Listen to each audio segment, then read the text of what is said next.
Episode 7, Tuning into the Universe, How Our Senses Are Connected to the Universe. Welcome to the Tuning into the Universe show, where self-help seekers tune into universal knowledge within and heal to create your fulfilling lifestyle. Now, here's your guide, Gabby Condi. Hey, it's Gabby Condi here. I'm glad you're joining me today.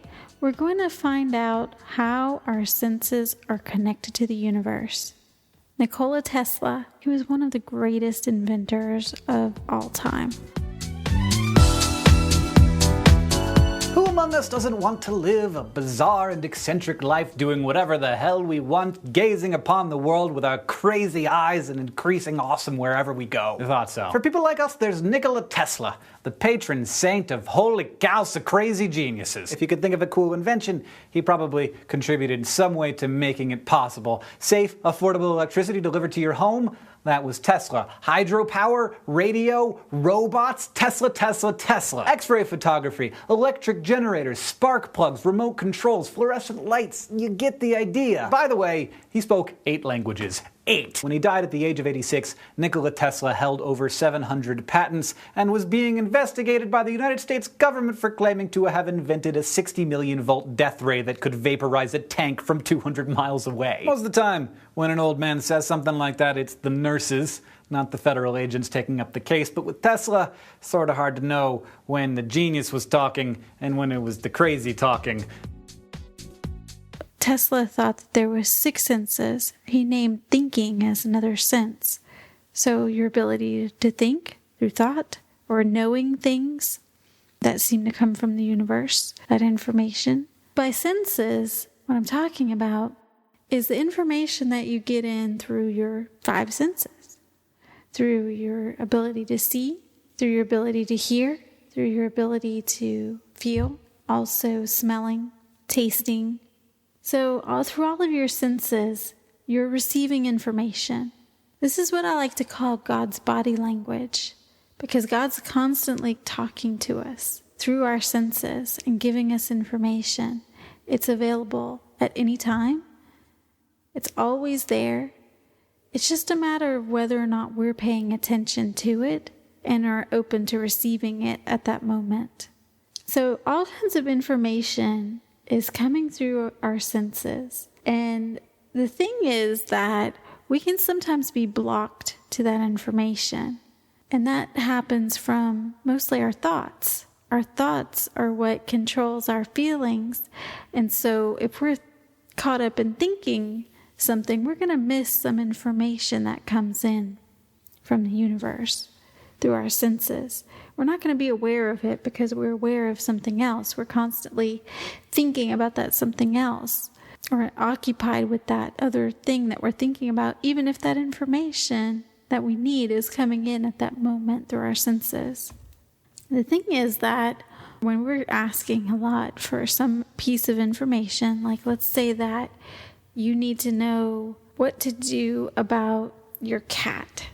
Let's say your cat is not eating the food that you got for him or her. And you need to know what to do about that.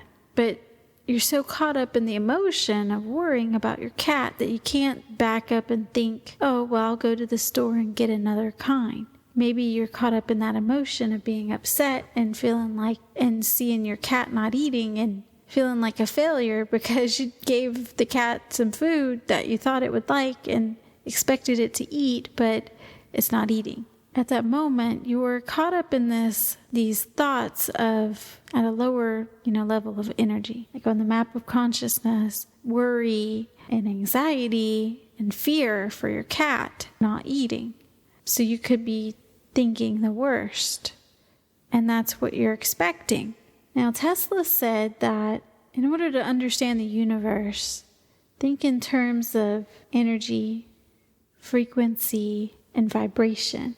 And what he meant was that all energy is based on the frequency, the 3 physical properties of electromagnetic waves, or frequency, wavelength, and energy. And everything puts out electromagnetic waves, even we do. We have a thermal energy field that we put out from the heat of our body. We also put out brain waves. You've maybe heard of the different brainwave states of alpha, beta, delta, theta. There's these different levels of energy that each of those brainwave states are at. And of course, they slow down when you get to the higher states because you're able to not be so caught up in that energy and come to a calmer state of being. So how this applies to you in being caught up with the emotions of feeling afraid for your cat is that the energy that you're putting out is fear, and the frequency speeds up because you're caught in this cycle of fear. Your vibration, your emotional state is at a lower level. It actually speeds up. It might speed up your action, like you're actually feeling fearful, and so you react in fear. And usually fear has several different stages where you might fight, flight, or you might freeze.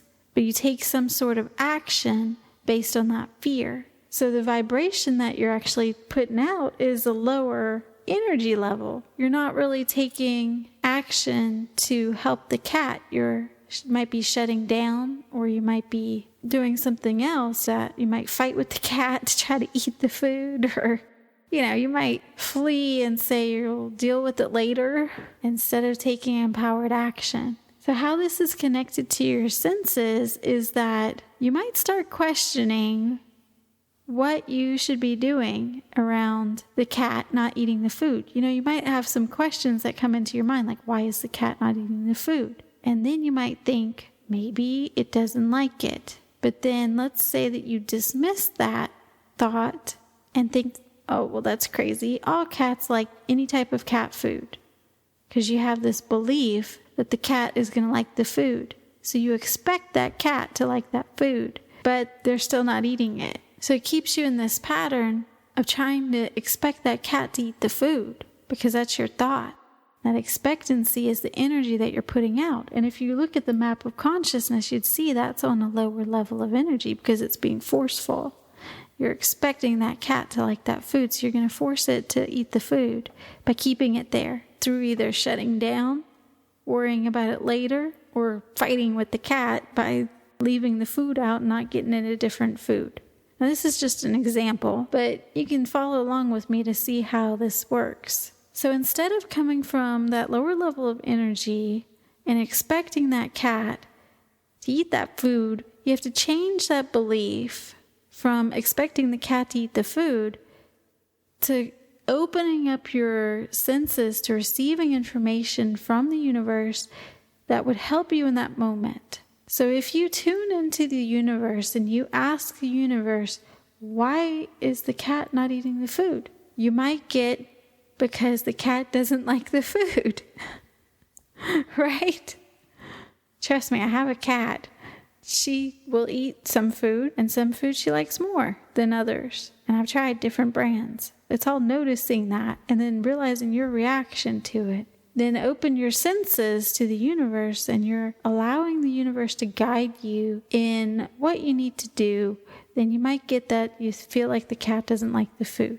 And so then you can think, well, what can I do about that? How can I get the cat to eat some food? Well, then you might get some information, like through a picture, an image in your mind. Maybe you see colors. So you might see like a yellow and purple bag. And I don't recall which brand manufacturer that is, but you might go to the store and see a yellow and purple bag of cat food and realize, well, that's the cat food that I was led to purchase. I'll purchase that. You take it back home and you give it to the cat, and she or he eats it right up. So there's different ways that your body receives that information inside, but if you're caught up in your emotions, you're not going to see or hear or feel that information coming in. So your energy, your frequency, and your vibration is at a lower level. So you want to get to a place where you can be at the higher levels and you're able to receive that information. So how do we get that information from the universe? Well, it comes through the practice of meditation or guided visualizations, being able to open your mind to letting yourself be still and able to receive that information and then perceiving it in your mind. So when it comes in as pictures. It could be moving video. It could be a thought or words that you hear coming in. It could be a feeling in your body, some information from other people. If you're empathic, then you pick up on information from other people, and you might know things about them from feelings in your body. It could be that you are able to perceive things just from knowing them. You just know. You don't know how you know, but you just know. So you pick up on all this information in the universe, and it's actually scientifically proven that the binary codes of this information in form of numbers exist. The energy of that information does exist. There's a study done on black holes where they measured energy or information that was radiating off of that black hole. The scientists were able to see that there was information around the black hole. So there's binary information out there encoded in the universe. All of the past, all of the future, all of the present, all of that information exists out there. It is in existence, and you are able to tap into it to help guide your life. The thing is that it doesn't always come in a way that you quite understand it at first, and that understanding is realized over time. Usually why that happens is because there's certain things that you have to go through in your life in order to gain the consciousness and awareness in order to understand what it is that's happening at that time. And then the information falls into place. And get information from the past that's relevant to today, part of the lessons that you're learning to gain the truth and to set yourself free from whatever affliction you're experiencing, whether it's external as in manifested on your body or internal as in your emotions and your feelings. And even projecting you into the future, you can get information from there for the best course of action to take for your future. The future isn't always set in stone. It depends on your actions for today. It depends on your actions now. Like what we were talking about, fear. If you have a thought, you have an idea. Let's say you want to write a book, but you feel afraid to, or you want to play that instrument, but you get that fear around playing, and you don't ever follow through with it, then you can never realize your greatest potential in that possibility, in that action. Because you're not taking the action in order to get to that level of possibleness where you're actually playing that instrument, or you're writing that book, or you've published that book. So all of this information comes through your senses. The universe is constantly meeting your needs in the moment with this information. But it's up to you to be aware of your feelings in the moment, maybe blocking you from receiving that information. Being able to calm yourself so that you can receive it, get on those, delta theta levels so that you can receive that information. So I'd love to hear any questions that you have about today's topic. I'm going to leave you with this. Your senses are always connected to the universe. You're always able to receive information. So for the next week, I want for you to be open to receiving that information. And as it comes in, write it down. And it may not make sense, or maybe it makes total sense to you right when it comes in. But write it down and then let yourself go through the week and see how that information unfolds for you in your week. And then see if when you get an interpretation, when that information passes, like when it happens and you understand it, write down what that means beside it. That's how you'll start to recognize the information that the universe, God, source, whatever it is that you believe in, is sending to you through your body. That's your connection to the divine that is guiding your life. So if you have any questions, come visit me on gabbyconde.com. That's GABBYCONDE.com. You can also use tuningintotheuniverse.com. And I'll see you next week.